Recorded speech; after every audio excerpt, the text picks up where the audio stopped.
Hello friends, नमस्ते। BBG education में आपका स्वागत है। आज जो हमारा टॉपिक होगा वो होगा एकीकरण में व्यक्ति विशेष।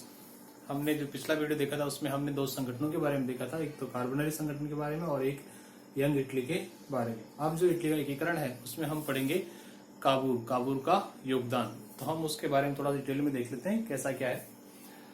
काबूर का जन्म जो है वो 1810 में हुआ और 1810 में कहाँ हुआ? इटली के ट्यूरिन में। कहाँ हुआ? इटली के ट्यूरिन में हुआ।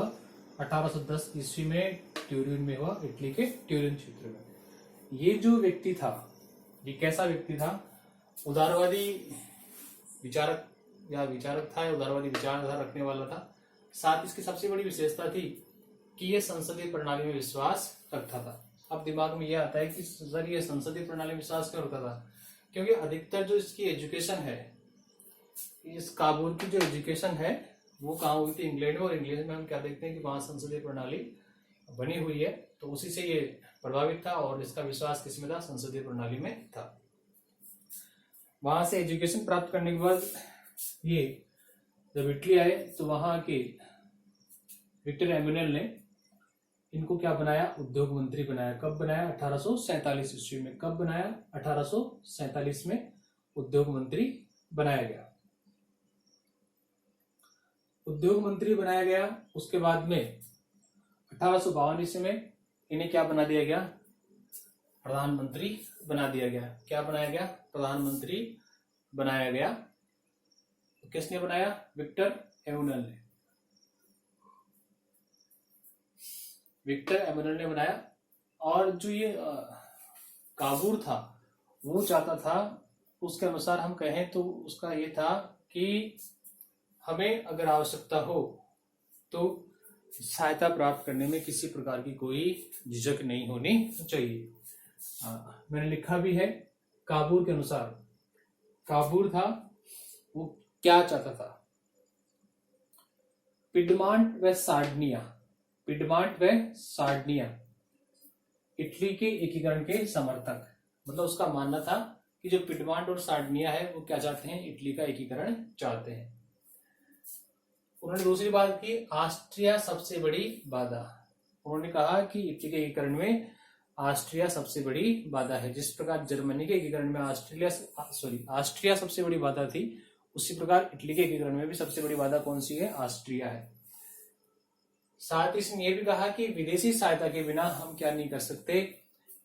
ऑस्ट्रिया को बाहर नहीं कर सकते। उन्होंने तीन बातें बता दी कि इन तीनों के अनुसार हम क्या कर सकते हैं? इटली का एकीकरण कर सकते हैं। 1856 में पेरिस सम्मेलन हुआ। पेरिस सम्मेलन में काबूर की क्या हुई? नैतिक विजय हुई और ऑस्ट्रिया की क्या हुई? नैतिक हार हुई। क्योंकि उस समय क्या था? काबूर को किसका साथ मिला हुआ था? फ्रांस का साथ मिला हुआ था। फ्रांस का साथ मिला हुआ था। किसको? काबूर को साथ मिला हुआ था। और काबूल का साथ मिलने, फ्रांस का साथ मिलने के कारण ऑस्ट्रिया की क्या हुई? हार हुई। ऑस्ट्रिया की हार कैसे हुई? क्योंकि ऑस्ट्रिया क्या चाह रहा था कि पिडमांट और सार्डिनिया, ऑस्ट्रिया क्या चाहता है कि पिडमांट और सार्डिनिया पेरिस सम्मेलन में शामिल नहीं हो। लेकिन काबूर के योगदान से या काबूर के कहने पर फ्रांस के दबाव में पिडमांट और सार्डिनिया को पेरिस सम्मेलन में क्या किया? शामिल किया गया। इससे ऑस्ट्रिया क्या हो गई? नैतिक हार हो गई।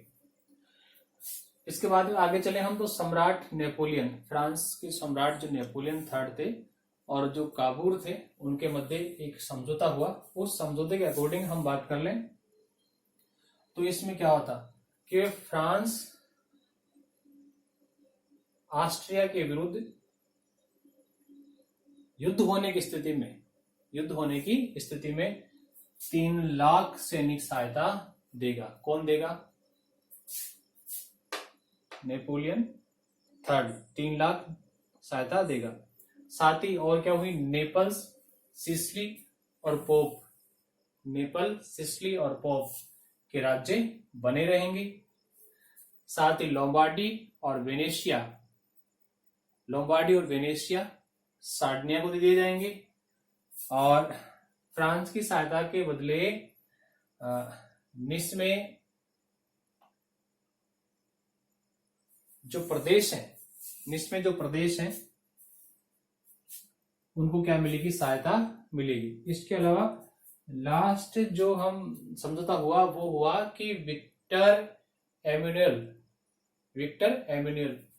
जो इटली का व्यक्ति था, इटली का शासक था विक्टर एम्यूनियल, वो अपनी पुत्री का विवाह किससे करेगा, नेपोलियन थर्ड के पुत्र बोनापार्ट के साथ कर देगा। इस में ये बातें हुई। फिर इसके बाद काबूल ने एक गेम खेला, वो चाहता था कि ऑस्ट्रिया को क्या किया जाए, भड़काया जाए, ऑस्ट्रिया को गुस्सा दिलाया जाए। इसके लिए उन्होंने क्या किया, काबूल ने क्या किया, मस और कराटा प्रांतों में क्या करवा दिया, विद्रोह करवा दिया, जो किसके नजदीक थे, ऑस्ट्रिया के नजदीक थे। यहां पर उन्होंने विद्रोह करवा दिया। अब सीधी सीधी बात है, एग्जाम्पल की बात कर लें, हमारे घर में कोई तीसरा व्यक्ति आके प्रॉब्लम क्रिएट करे तो हम उसके प्रति क्या करेंगे, गुस्सा निकालेंगे। तो वही बात यहाँ हो गई। ऑस्ट्रिया के नजदीक में क्या थे, मस और कराटा, तो उन्होंने क्या किया, काबूल ने क्या कर दिया, इन प्रांतों में विद्रोह करवा दिया। ऑस्ट्रिया ने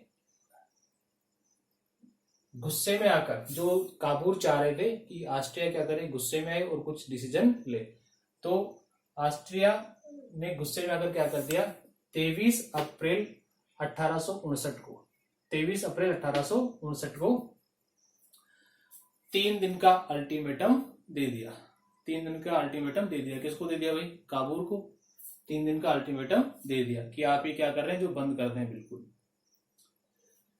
फिर 29 अप्रैल 1859 को, 23 अप्रैल को अल्टीमेटम दिया गया और 29 अप्रैल 1859 को फ्रांस ने इटली के पक्ष में युद्ध की घोषणा कर दी। क्योंकि पहले समझौता हुआ था ना, सम्राट नेपोलियन थर्ड व काबूल के मध्य समझौता हुआ था, उसके अकॉर्डिंग फ्रांस ने इटली के पक्ष में युद्ध की घोषणा कर दी। लेकिन यहां भी दुर्भाग्य काबूल का या इटली का एकीकरण की बात करें तो उसमें फ्रांस ने क्या किया, युद्ध लड़ने से मना कर दिया, या कहें कि युद्ध से पीछे हट गया और गुपचुप तरीके से 11 जुलाई 1859 को विला फ्रेंका नामक स्थान पर सम्राट जोसेफ से क्या कर लिया, समझौता कर लिया। सम्राट जोसेफ कौन से, ऑस्ट्रिया के सम्राट कौन, जोसेफ से क्या कर लिया उन्होंने, समझौता कर लिया। अब इस समझौते में क्या शर्तें रखी गई, वो रखी गई कि लोम्बार्डी किसे दिया जाएगा, सार्डिनिया को दिया जाएगा। लोम्बार्डी किसे दिया जाएगा, सार्डिनिया को दिया जाएगा। वेनेसिया किसे दिया जाएगा, ऑस्ट्रिया को दिया जाएगा। परमा, मेडोना व अस्कनी इनको क्या बनाया जाएगा, स्वतंत्र राज्य बनाया जाएगा और पोप के अधीन इटली का संघ बनाया जाएगा। पोप के अधीन क्या बनाया जाएगा, इटली का संघ बनाया जाएगा। इसके बाद में जब इतनी बातें हो गई तो जो काबूल था उसको बड़ा धक्का लगा, उसने अपने पद से क्या दे दिया, त्याग पत्र दे दिया। लेकिन फिर भी उसने इटली एकीकरण की नींव रख दी थी। फिर 10 नवंबर 1859 को जोरिक की संधि हुई।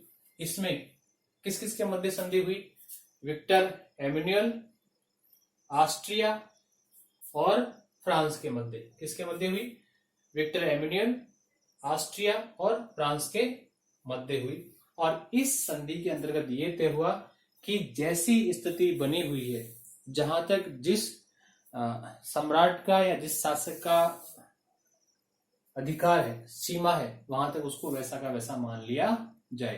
तो इसमें ऐसा ही हुआ और इस प्रकार से इटली के एकीकरण का प्रथम चरण पूरा हो गया। तो डियर फ्रेंड, ये था इटली के एकीकरण में काबूल का योगदान। अगर आपको वीडियो अच्छे लग रहे हैं तो प्लीज मुझे सपोर्ट करें। आपका जो सपोर्ट करना होता है, आपके एक लाइक से हमें मोटिवेट मिलता है और उसी मोटिवेट के कारण हम और अच्छा वीडियो बनाने की कोशिश करते हैं। डियर फ्रेंड, आपसे पॉलिटली रिक्वेस्ट है कि आप अधिक से अधिक लाइक करें, शेयर करें, सब्सक्राइब करें, साथ ही जो फेसबुक पेज है डीवीजी एजुकेशन उसको भी आप लाइक और शेयर करते रहें। जय हिंद, जय भारत।